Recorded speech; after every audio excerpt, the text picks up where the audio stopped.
Assalomu alaykum hurmatli kuzatuvchilar. Esingizda bo'lsa 3-darsimizda bir klavish pulchatilni ulanish sxemasini ko'rib o'tgandik. Bugungi darsimizda shu sxemani tajriba yo'li bilan ko'ramiz. Bilganlarga eslatma, bilmaganlar uchun bir ajoyib video bo'ladi degan umiddaman. Xo'p, demak, kabel montajning kabellarini tashlab bo'lganimizdan so'ng korobka yig'ish jarayoni bu albatta. Hozir o'zimda bor detallardan, mahsulotlardan foydalanib, qurilmalardan foydalanib shuni ulashib ko'rsatishga harakat qilyapman. Bunda endi hozir to'g'risi riskga topolmadim uchun bugunchalik riskga qo'ymaymiz. Nasib bo'lsa keyingi videolarimizda riskga ham topib, 2 klavishlik pulchatillarni ulashni ham ko'rib o'tamiz. Demak, bu hozirgi videomizda 1 klavishlik pulchatilni korobkada yig'ish jarayonini ko'rib o'tamiz.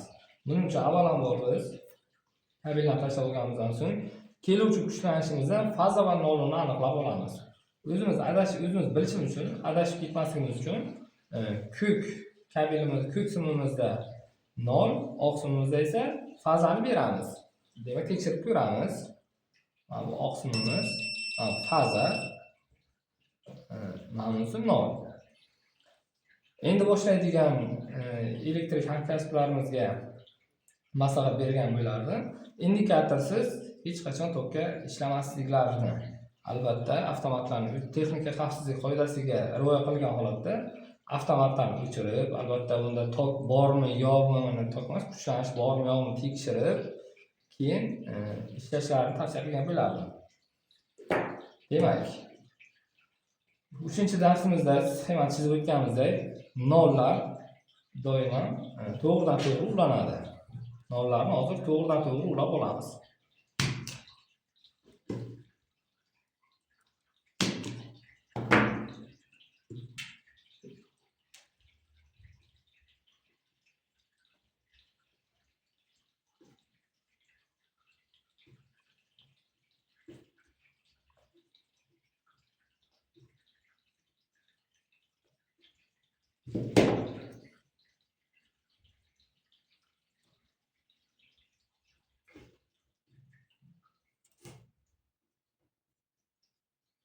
Albatta xavfsizlik uchun izolyatsiya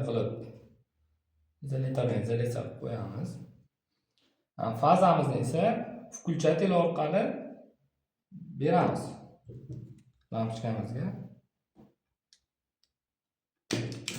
O'tgan safar aytgandek, nimaga aynan fazani deganda, fazada odamning tok urish ehtimoli juda yuqori. Nolga nisbatan 0 dan tok urmaydi odamni. Qachon urishi mumkin?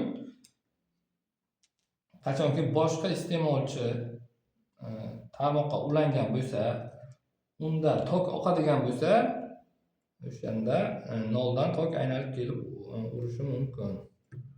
Bilamizki, o'zgaruvchan tok aylanma harakat bilan, ya'ni fazadan chiqqan tok 0 dan qaytadi. Shu tartibda ishlaydi. Shu uchun ehtiyot bo'lamiz, 0 dan ham tok aylanib kelib qolishi mumkin. Mana hozir keluvchi fazani включателni bir simiga uladik. 1 klavishlik включателimizda o'zi 2 ta sim ulanadigan joyi bor.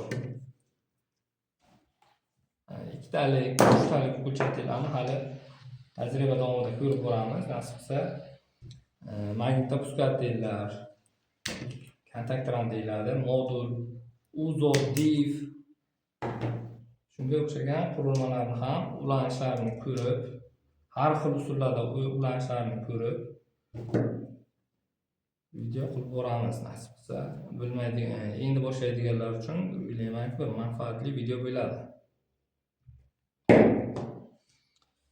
Ana endi включателimizni ikkinchi kabeliga lampochkaga ketadigan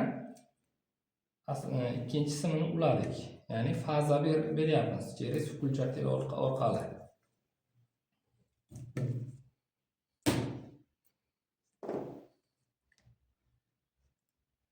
Ana endi buni ishlatib ko'ramiz.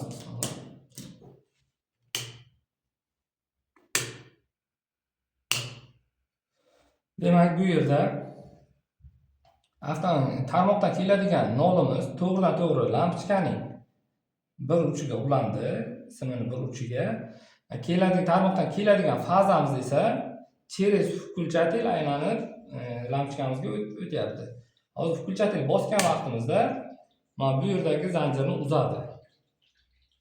Ikkitalik, uchtalik включательlarda ham xuddi shu boradigan faza bitta boradi. Uchta включательga qaytadi. Uchala lampochkaning ham noli bitta nuqtada ulanadi. Yana bir narsani esimizda saqlashimiz kerak. Tarmoqda, mana shu kelib turgan tarmoqda kuchlanish bo'ladi.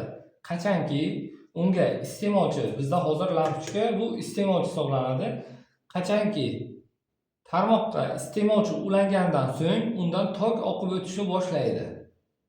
Bizni kuzatishda davom eting. Hali bundan-da qiziqarli bo'lgan videolarni qo'yib boramiz. Ya'ni bundan keyin mana 2 klavishli включатель, 3 klavishli включатель, переключение включатель, turli xil kontaktorlar va shunga o'xshagan yana turli xil qurilmalarni imkon darajasigacha olib kelib, mana shu yerda tajriba bilan ulashlarni ko'rsatib, nasib etsa ish jarayonida yevromontajlarni, shitlarni terish jarayonlarini ham albatta video lavha qilib qo'yib boramiz. Sizni qiziqtirgan, tushunmagan savollaringiz bo'ladigan bo'lsa, izohlarda yozib qoldiring. Biz buni albatta inobatga olamiz. Siz bilan xayrlashmaymiz. Kelgusi darslarimizda ko'rishguncha deb qolamiz. Xayr, salomat bo'ling.